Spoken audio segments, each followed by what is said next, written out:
সবাইকে আন্তরিকভাবে স্বাগত। যে যেখান থেকে মুকুল স্যার ইউটিউব চ্যানেলটি দেখছেন সবার জন্য আন্তরিক শ্রদ্ধা, সম্মান এবং শুভকামনা।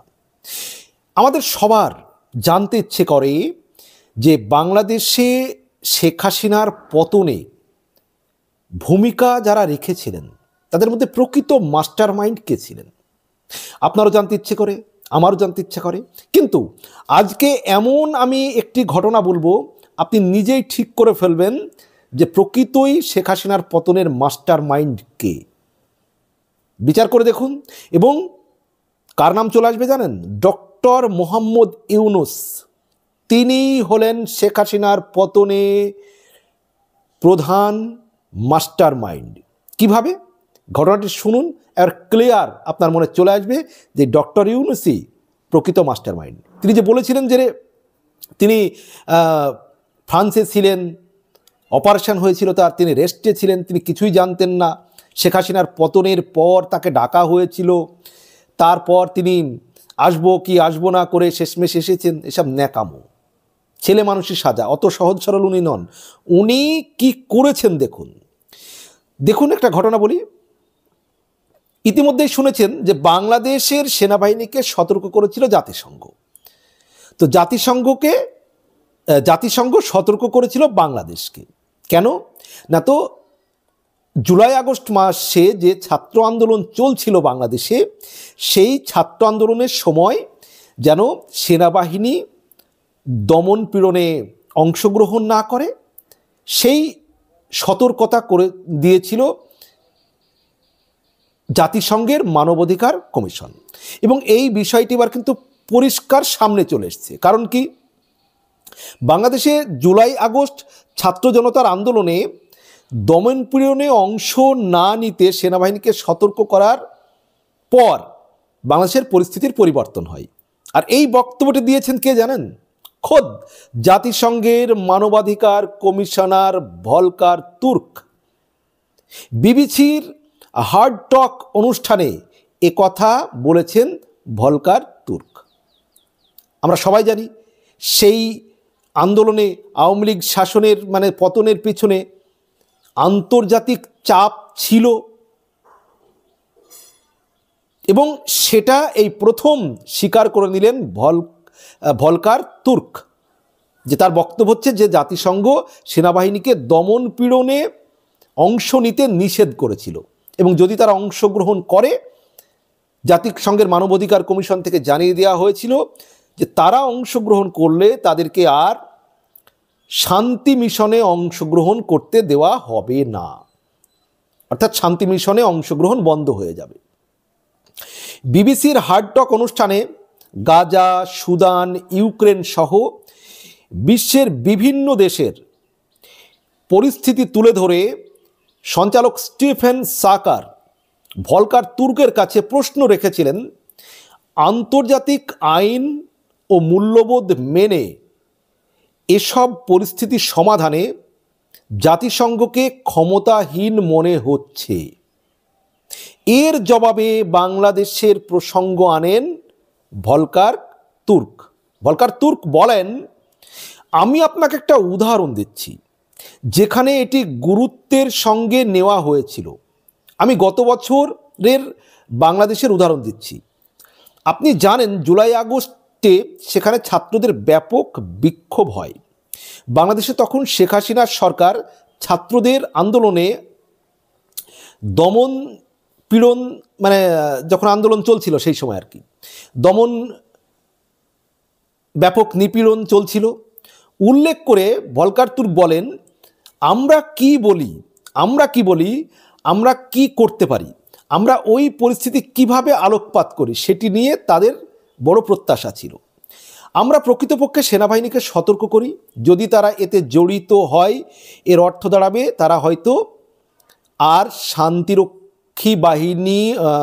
শান্তিরক্ষী পাঠানোর দেশ থাকতে পারবে না। অর্থাৎ বাংলাদেশ থেকে আর শান্তিরক্ষী বাহিনী নেওয়া হবে না, শান্তিরক্ষী পাঠানোর দেশ হিসেবে বাংলাদেশ আর থাকবে না, শান্তি বাহিনী পাঠানো বাংলাদেশের সেনাদের পাঠানো হবে না।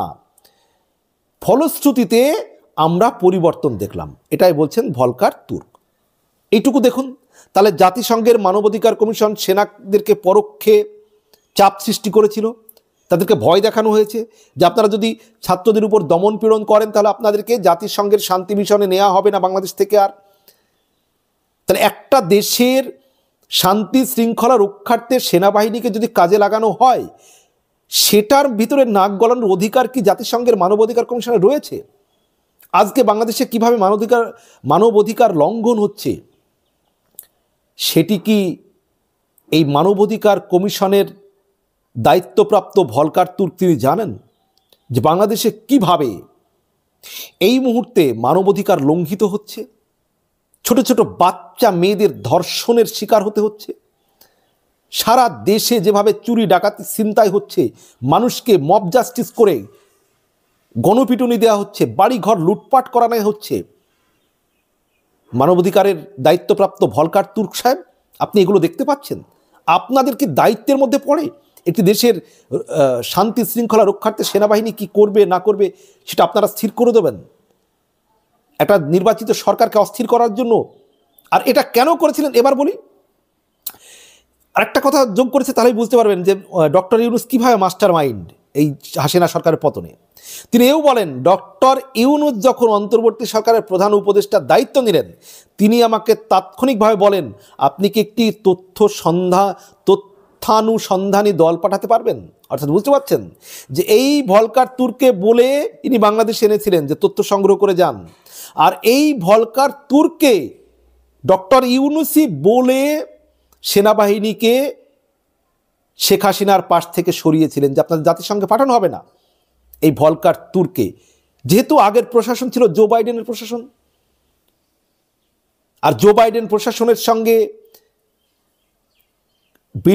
বিল ক্লিন্টনের সঙ্গে হিলারি ক্লিন্টনের সঙ্গে যেহেতু ডক্টর ইউনূসের একটা সুসম্পর্ক রয়েছে, বন্ধুত্বপূর্ণ সম্পর্ক রয়েছে, ক্লিন্টন ফাউন্ডেশনে তিনি অর্থ অনুদান দেন। সেই হিসেবে যে জো বাইডেন প্রশাসন ছিল, হিলারি ক্লিন্টন, বিল ক্লিন্টন, তাদের সঙ্গে একটা সুসম্পর্ক কিন্তু ডক্টর ইউনূসের ছিল।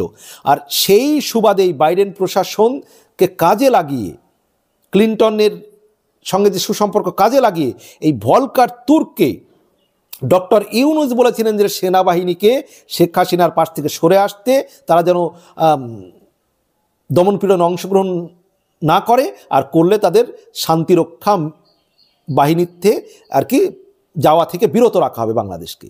এই কথা বলে শেখ হাসিনার কাছ থেকে সেনাবাহিনীকে সরানো হয়েছিল।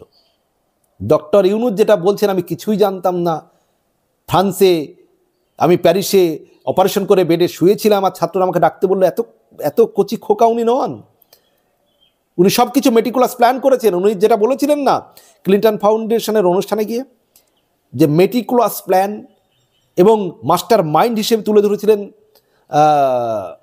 মাহফুজ আলম, কিন্তু প্রকৃত মাস্টার মাইন্ড হচ্ছেন এই ডক্টর ইউনূস। ইনিই প্রকৃত মাস্টার মাইন্ড। এবং ভলকার তুর্ক তিনি যখন প্রসঙ্গের ইতি টানছেন যে আমরা এগুলোই করেছিলাম এবং এটা কার্যত সাহায্য করেছিল। আমি গত বছর বাংলাদেশে গিয়েছিলাম, আমরা একটি অবস্থান নেওয়ায়, আমরা কথা বলাই, তাদেরকে সমর্থন করাই শিক্ষার্থীরা আমাদের প্রতি কৃতজ্ঞ ছিল। তাহলে বুঝতে পারছেন। আর এরা যদি বাংলাদেশে একটা সন্ধানী টিম পাঠায়, সেই টিমের রিপোর্ট কি হবে?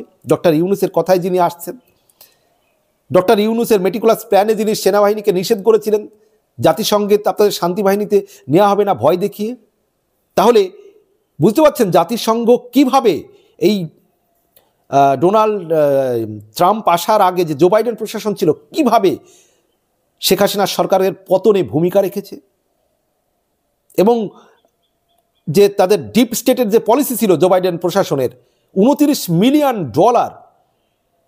যেটা বাংলাদেশের টাকায় 352 কোটি টাকা দেয়া হয়েছিল এই শেখ হাসিনার সরকারকে অস্থির করার জন্য, আন্দোলন করার জন্য। বিভিন্ন ফেসবুকার, ইউটিউবার, সাংবাদিক, বুদ্ধিজীবী, ছোট ছোট রাজনৈতিক দল আন্দোলন করার জন্য, ধর্মীয় সংগঠন, বিভিন্ন ব্যক্তিদের, আর এই সমস্তটাই মেটিকুলাস প্ল্যান করে করিয়েছেন ডক্টর ইউনূস। এই যে অর্থ আসা, এই যে সেনাবাহিনীকে নিষেধ করা, এই যে জাতিসংঘ থেকে টিম পাঠানো, সমস্ত কিছু মেটিকুলাস প্ল্যান হচ্ছে এই ডক্টর ইউনূসের।